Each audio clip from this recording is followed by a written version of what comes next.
అందరికీ నమస్కారం అండి.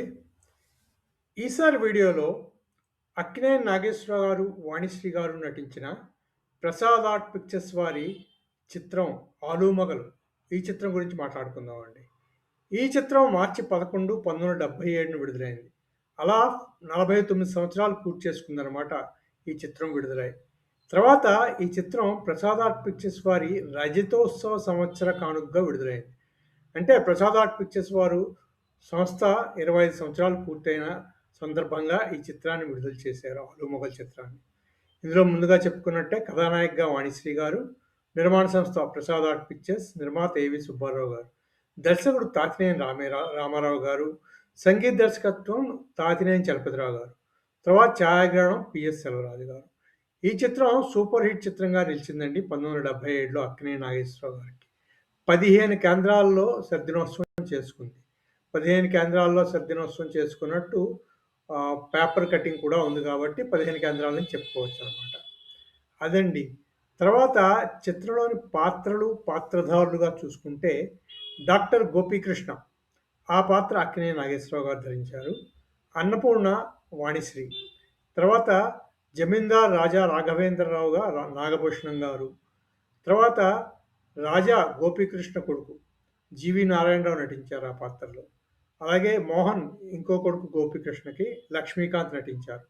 రాజా భార్య గీతగా సంగీత, మోహన్ భార్య రాణిగా రోజారమణి గారు ముఖ్య పాత్రలు పోషించారు ఈ సినిమాలో.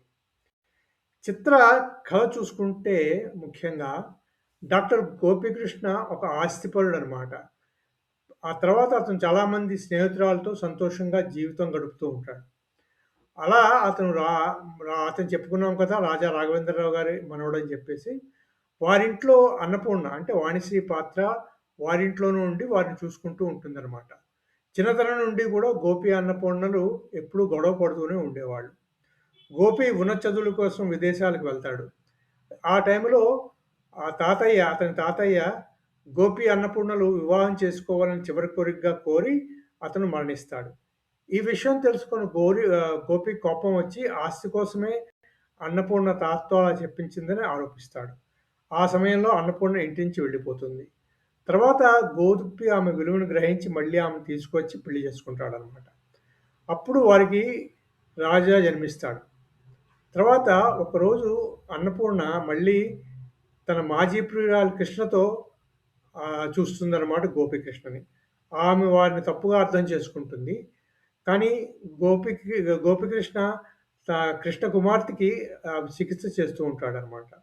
తర్వాత వారి మధ్య మనస్పర్ధలొచ్చి అన్నపూర్ణ ఇంట్లోంచి వెళ్ళిపోతుంది. అప్పటికే అన్నపూర్ణ గర్భవతి.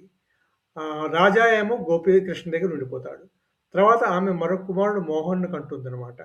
తర్వాత రాజా ఏమో అతని తండ్రి విలాసవంతంగా పెంచుతూ ఉంటాడు. తర్వాత మోహన్ ఏమో అన్నపూర్ణ తనకు ప్రతిభావంతుడైన విద్యార్థిగా పెంచుతుందనమాట.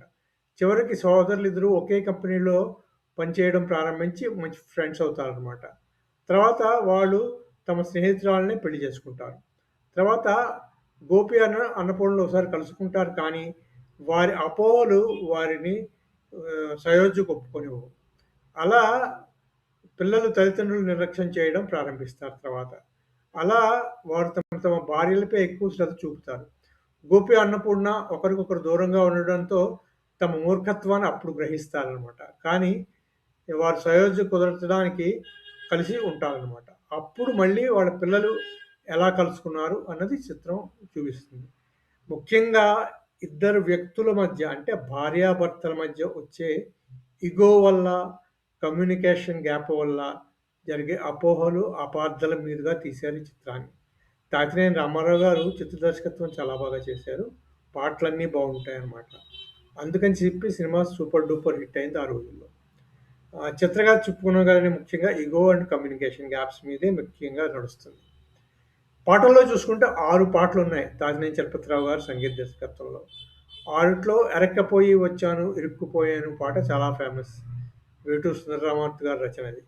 తర్వాత 'చిగురేసే మొగ్గేసే' పాట, 'ఒకరిద్దరు మారేది' అది వేటూరి సుందరరామూర్తి గారే. తర్వాత 'పొరుగెత్తు పాలు తాగే కంటే' పాట ఒకట. తర్వాత ఇంకోటి 'రా రా రా రంకేరే వేసిందమ్మో' ఈ పాటలో అక్కినేని నాగేశ్వరరావు గారి స్టెప్స్ మళ్ళీ సూపర్ డూపర్‌గా ఉంటాయండి. తర్వాత తెలుసుకో ఈ జీవిత సత్యం. 6 పాటలు బావుంటాయి. ఆ తర్వాత 'తాతినేని చలపతిరావు' గారు 'ప్రసాద్ ఆర్ట్ పిక్చర్స్' వారికి ఆస్థాన సంగీత దర్శకులుగా చెప్పుకోవచ్చు. వారి చిత్రాలన్నింటికి వారే సంగీత దర్శకత్వం ఎక్కడో 1, 2 సినిమాలకి తప్ప. అవండి 49 సంవత్సరాలు పూర్తి చేసుకున్న అక్కినేని నాగేశ్వరరావు, వాణిశ్రీ గారు నటించిన 'ప్రసాద్ ఆర్ట్ పిక్చర్స్' వారి 'ఆలు మగలు' చిత్ర విశేషాలు. ఈ చిత్ర విశేషాలు మీకు కూడా ఈ చిత్రం గురించి ఇంకేమైనా విశేషాలు తెలిస్తే కామెంట్స్‌లో చెప్పండి. ఈ వీడియో మీకు నచ్చితే సబ్స్క్రైబ్ చేయండి, షేర్ చేయండి. మళ్ళీ ఇంకో వీడియోలో మరో చిత్ర విశేషాలతో కలుసుకుందాం. అంతవరకు సెలవు. Thank you very thank you very much.